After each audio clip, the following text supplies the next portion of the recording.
আমার প্রিয় ভাইরা, নফসের উপর নিয়ন্ত্রণ নিতে চাইলে রমাদানের রোজার কোনো বিকল্প নাই। এটা এমন মাস যে মাসের ফজিলতেরও কোনো শেষ নাই। এই মাসকে বলা হয় দ্য মান্থ অফ হোপ। এটা আশা জাগানিয়া মাস। রমজানের কথা শুনলে আশা জাগে না হৃদয়ে?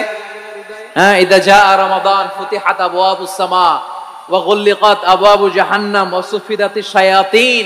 রমাদান আসলে আকাশের দরজাগুলো খুলে দেয়া হয়, মানে জান্নাতের।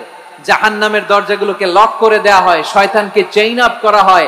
ইবাদত করলে শুধু করতেই মনে চায়। চিল্লায় বলেন না সুবহানাল্লাহ। রমজানে ইবাদতে যে মজা পাওয়া যায়, সারা বছর অন্য কোনো মাসে এই মজা আপনি পান? আমার চাঁপাইনবাবগঞ্জের ভাইরা আওয়াজ করে বলেন না, রমজানে ইবাদতে যে মজা অন্য মাসে এটা পান? কারণ রমজানে ইবাদত করলে সওয়াবও বেশি, ইবাদতের একটা পরিবেশ থাকে, ঠিক কিনা বলেন? অন্য মাসে ইবাদত করলে এর সওয়াব পাওয়া যায় গাণিতিক হারে, রমজানে ইবাদত করলে সওয়াব বাড়তে থাকে জ্যামিতিক হারে। সুবহানাল্লাহ করবেন না? অন্য মাসে সওয়াব বাড়ে গাণিতিক হারে, রমাদানে ইবাদত করলে সওয়াব বাড়ে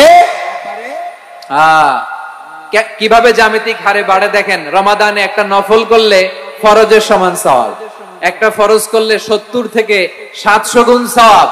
রমজানে উমরা করলে হজের সমান সওয়াব।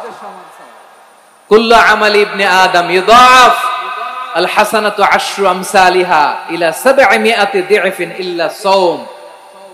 সব নেক আমলের সওয়াব বাড়তে বাড়তে 700 গুণ, কিন্তু রোজা ছাড়া। রোজার সওয়াব কি হবে?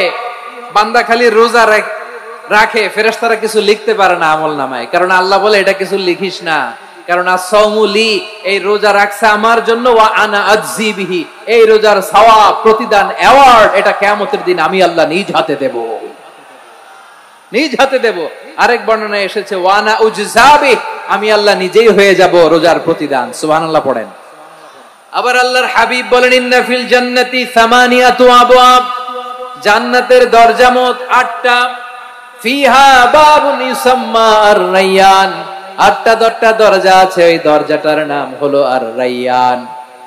রায়্যান দরজা লা ইয়াদখুলুহু ইল্লা সাইমুন, রোজাদাররা ছাড়া কেউ ওই রায়্যান দরজা দিয়ে জান্নাতে ঢুকতে পারবে না।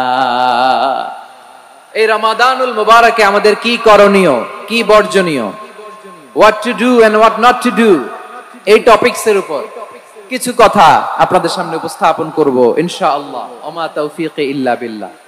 আমার প্রিয় ভাইয়েরা, আমি আমার খুতবার শুরুতে সূরা বাকারার 185 নম্বর আয়াত তেলাওয়াত করেছি, যেখানে আল্লাহ তাআলা কোন মাসে কোরআন আল কারীমকে, মহাবিশ্বের মহাবিশ্বয় কোরআন আল কারীমকে এই পৃথিবীতে নাজিল করেছেন সেটা আমাদেরকে জানিয়েছেন। আল্লাহ তাআলা ইরশাদ করছেন, شهر رمضان الذي أنزل فيه القرآن هدى للناس وبينات من الهدى والفرقان। আল্লাহ বলেন রমাদান এমন একটা মাস যে মাসে কোরআন নাজিল করা হয়েছে।